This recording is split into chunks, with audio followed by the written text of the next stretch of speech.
अब मामला क्या है तो अंदर के लोग जी, बताएंगे, हाँ। लेकिन हमें लगता है कि सरकार को चाहिए कि अलग-अलग आयोग और विभाग इनके ऊपर जिस तरीके से अभ्यर्थियों का यकीन कम हो रहा है, इनकी विश्वसनीयता जिस तरीके से संकट में जा रही है, सरकार को गंभीरता से विचार करके चीजों को दुरुस्त करना चाहिए और टीआरई 3.0 जो है, उसके लिए उसके संदर्भ में जो अभ्यर्थियों की मांग है, वो भी देखना चाहिए। वो भी देखना अभ्यर्थियों चाहिए। की मांग है कि 1 कैंडिडेट 1 रिजल्ट दीजिए। हाँ, हाँ। शिक्षा मंत्री को इस पर भी जवाब देना चाहिए कि हुँ, क्यों नहीं देंगे आप? हुँ। उन्होंने एक बार इनकार कर दिया था। डोमिसाइल को लेकर के इनकार डोमिसाइल किया के भी था। इनका जी। डोमिसाइल को लेके भी इनकार किया हाँ, है। हाँ। तो इसके पीछे का तर्क क्या है?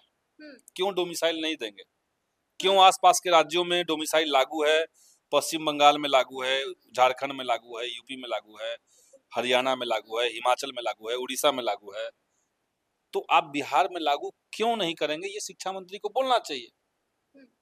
तो ये तो ना वक़्त लगने का कोई मतलब नहीं था। अब देखिए, हाँ, जो रिक्तियाँ होती हैं, जी। जिसके आधार पर विज्ञापन निकलता है, तो रिक्तियों का डिटेल जो है वो अलग-अलग जिलों से मँगाया जाता है। हुँ, तो जिस जिले ने भेजा, हमारे यहाँ इतनी वैकेंसीज़ हैं, बिल्कुल। जी, जी, तो जी। उस जिले से वैकेंसीज़ को कैटेगरी वाइज़ भी दिया होगा। हुँ, हमारे यहाँ ओबीसी के इतने सीट खाली हैं, एससी-एसटी के इतने सीट खाली हैं, जनरल के इतने सीट खाली हैं। तो उस लिहाज से आप अलॉट कीजिए, रिज़ल्ट तो लाइए। रिज़ल्ट तो जारी रिज़ल्ट तो कीजिए। जारी कीजिए, जी, अलॉटमेंट तो जी, बाद की जी। चीज़ है, किस हाँ, जिले में कितना रोस्टर का क्या बनता है, आरक्षण का बिल्कुल। क्या हाँ, होता है। आप रिज़ल्ट तो जारी कीजिए और आरक्षण में दिक्कत क्या है? हुँ। सरकार ने मामला तो कोर्ट पहुँच गया है। कौन-सा पहले मामला? पटना हाई कोर्ट पहुँचा, उसके बाद सुप्रीम कोर्ट पहुँच गया रिज़र्वेशन का मामला। जो आरक्षण का दायरा बढ़ाया जी, गया जी, था, जी, बिल्कुल। तो हाँ। वो तो हाई कोर्ट ने रद्द कर दिया। हुँ। हाँ, उसके बाद सुप्रीम कोर्ट ने उस रद्दीकरण पे स्टे अगली लगाने से मना तारीख कर अब तक दिया। नहीं दी है सुनवाई की सुप्रीम कोर्ट वो ने। नहीं दिए तो क्या जी। अनंत काल तक आप इसको लटकाए रखेंगे?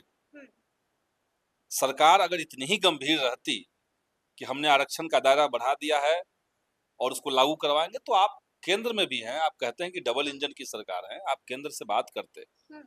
और ये जो बढ़ा हुआ आरक्षण है, इसको आप 9वीं अनुसूची में शामिल करवा देते, कोर्ट का मामला ही नहीं रहता।